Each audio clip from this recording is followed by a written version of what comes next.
అప్పుల బాధలు వెంటాడుతున్నాయా? అయితే 6 JVR వారి జాతిరత్నాలు ధరించండి. నమస్తే. గండికోట పర్యాటక ప్రాంతంలో వైష్ణవి అనే బాలిక హత్య కేసుకు సంబంధించి కీలకమైన ఆధారాలు పోలీసు అధికారులు సంపాదించారు. ఈ కేసుతో ప్రియుడు లోకేష్‌కి ఎలాంటి సంబంధం లేదు. మనకు తెలుసు ఒక సీసీ ఫుటేజ్ కూడా బయటకొచ్చింది. లోకేష్ బైక్ మీద వైష్ణవి కూర్చొని గండికోటకు వచ్చారు. ఆ తర్వాత అంటే ఉదయం 8:30 సమయంలో లోకేష్ బైక్ మీద అక్కడ గండికోట ప్రాంతంలో సీసీ ఫుటేజ్‌లో కనిపించింది. ఆ తర్వాత 2 గంటలకి 10:30 సమయంలో లోకేష్ ఒక్కడే బైక్ మీద బయటికి రావటం కనిపించింది. అప్పుడు వైష్ణవి లేదు. లోపలికెళ్ళేటప్పుడు వైష్ణవి ఉంది. బయటకొచ్చేటప్పుడు మాత్రం వైష్ణవి లేదు. కాబట్టి లోకేషే గండికోట లోపలికి తీసుకువెళ్ళి వైష్ణవి మీద అత్యాచారం చేసి, అఘాయిత్యం చేసి, దారుణంగా చంపేసి ముళ్ళ పొదల్లో పడవేశాడు. ఇది జరిగినటువంటి చర్చ. లోకేష్ మీద బలమైనటువంటి అనుమానం వ్యక్తం చేశారు. కుటుంబ సభ్యులు కూడా వాడే చంపేశాడు. గత కొన్ని సంవత్సరాలుగా మా అమ్మాయిని ఇబ్బంది పెడతా ఉన్నాడు.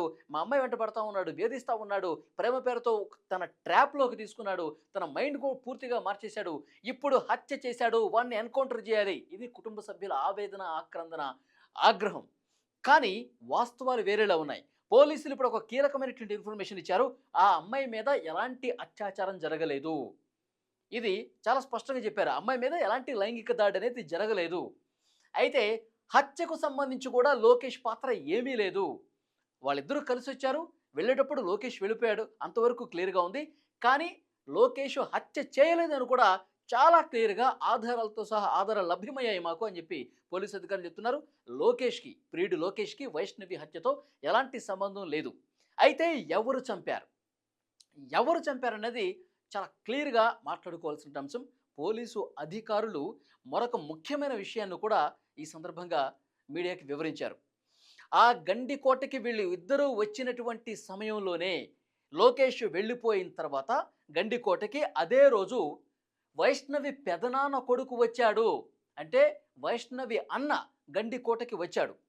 ఇక్కడ ఇంకొక ముఖ్యమైన విషయం లోకేష్, వైష్ణవి ఇద్దరూ కూడా గండికోటలో 2 గంటలు స్పెండ్ చేశారంట టైం. అక్కడ ఉన్న రెస్ట్ రూమ్స్ ఏవో ఉంటాయి లాడ్జ్ లాగా. అందులో ఒక 2 అవర్స్ ఉన్నారు. తర్వాత మాట్లాడుకున్నారు. డిస్కషన్స్ ఏవో జరిగినియి. తర్వాత లోకేష్ వెళ్ళిపోయాడు. అయితే ఇక్కడ పోలీస్ అధికారులు ఇంకో విషయం కూడా చెప్పారు. ఎలాంటి అత్యాచారం గాని, లైంగిక దాడి గాని ఇంకోటి ఏమీ జరగలేదని కూడా చాలా క్లియర్‌గా చెప్పారు. అయితే వైష్ణవి పెదనాన్న కొడుకు ఎందుకొచ్చాడు? లోకేష్ వెళ్ళిపోయిన తర్వాత ఎందుకు వచ్చాడు? ఆ తర్వాత ఏం జరిగింది? వైష్ణవి లోకేష్ వెళ్ళిపోయిన తర్వాత ఆ గండికోట పర్యాటక ప్రాంతంలో రంగనాయక స్వామి టెంపుల్ ఉంది. ఆ టెంపుల్ వైపు నడుచుకుంటూ వెళ్ళినటువంటి పరిస్థితి కూడా ఉంది. లోకేష్ వెళ్ళిపోయిన తర్వాత కూడా 2, 3 గంటల పాటు ఆ ప్రాంతంలో కనిపించింది. సజీవంగానే ఉంది. అంటే లోకేష్ హత్య చేయలేదని చెప్పి చాలా క్లియర్‌గా అర్థమవుతుంది. ఆ తర్వాత వచ్చినటువంటి వ్యక్తి వీళ్ళ కుటుంబ సభ్యుడు పెదనాన్న కొడుకు అంటే అన్న వచ్చాడు. మరి ఈ అన్న ఏం చేశాడు అన్న విషయానికి సంబంధించి అన్ని కోణాల్లో దర్యాప్తు చేస్తున్నారు. ఆధారాలు సంపాదిస్తున్నారు.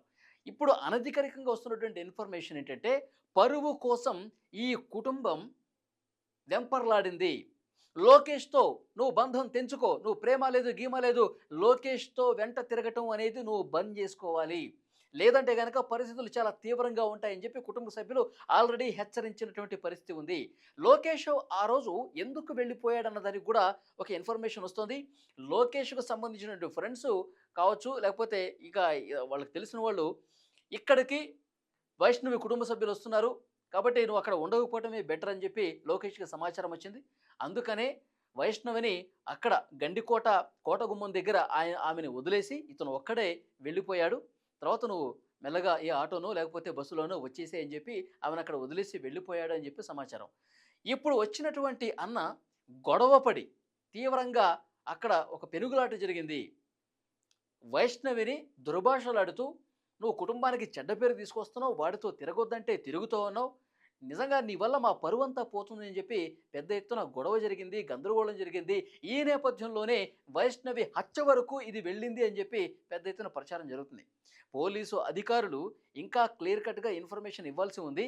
లోకేష్ వెళ్ళిపోయిన తర్వాత వాళ్ళ అన్న వచ్చి వైష్ణవితో గొడవపడి లోకేష్‌తో ఈ విధంగా నువ్వు చేయటం, ఈ విధంగా తిరగటం అసలు ఏమాత్రం నచ్చట్లేదు.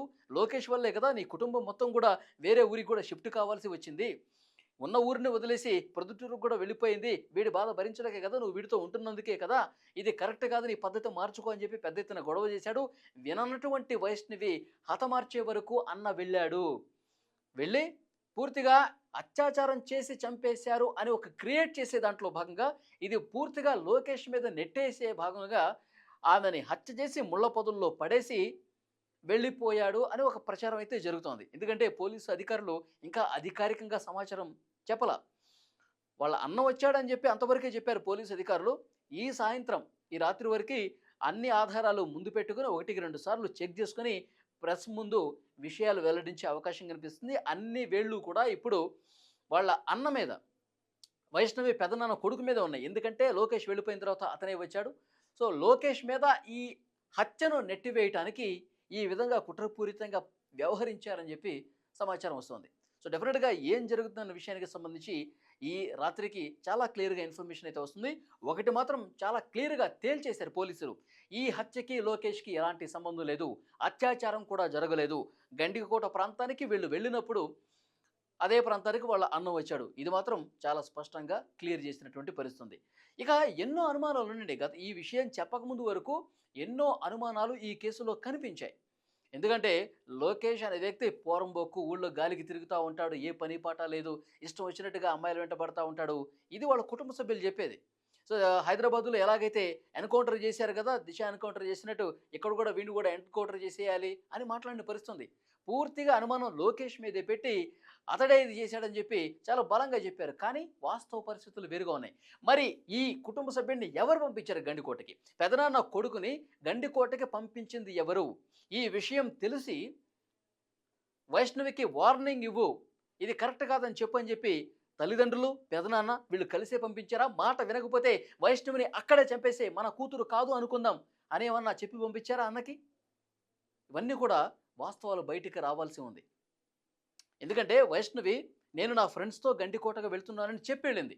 సో గండికోటకు వెళ్తున్నానని చెప్పిరింది కాబట్టి ఎవరితో వెళుతుంది అనేది నిఘా వేసి లోకేష్తో వెళ్తుందని నిర్ధారించుకొని ఈమె ఇంకా మారదు, మనం ఎంత చెప్పినా వినట్లేదు, ఈమె మారదు కాబట్టి ఈమె పని ఖతం చేసిరా అని చెప్పి అన్నను పంపించారా? ఈ అన్ని విషయాలు కూడా అతి త్వరలోనే బయటకు వస్తాయి. మరికొద్ది గంటల్లోనే పోలీసులు చాలా స్పష్టంగా అన్ని క్లూస్ సంపాదించారు. క్లూస్ టీం పెద్ద ఎత్తున పోలీసు బలగాలు అక్కడికి వెళ్ళాయి, మొత్తం పరిశీలించాయి, ఆధారాలు కూడా సంపాదించారు. ఫోరెన్సిక్ రిపోర్ట్ కూడా వచ్చింది. అత్యాచారం జరగలేదు, ఎలాంటి లైంగిక దాడి జరగలేదు, హత్య చేశాడు అన్ననే, కుటుంబ సభ్యులే చేశారా? పోలీసులు చెప్పే వరకు కూడా మనం అధికారికంగా అనౌన్స్మెంట్ చేయలేం. కాకపోతే ఈ అనుమానాలు చాలా బలంగా కనిపిస్తున్నాయి. మరి పోలీసులు ఏం చెప్తారన్నది కూడా చూద్దాం. ఈ వీడియోకి సంబంధించి మీ అభిప్రాయాల్ని కామెంట్ రూపంలో తప్పకుండా తెలియజేయండి. పీరియడ్ లోకేష్ పాత్ర ఏమీ లేదు అని చెప్పి పోలీసులు 100% వెల్లడించిన నేపథ్యంలో కుటుంబ సభ్యులే చంపేశారా అన్న అనుమానం మీకు కూడా కలుగుతుందా? కామెంట్ బాక్స్లో తెలియజేయండి.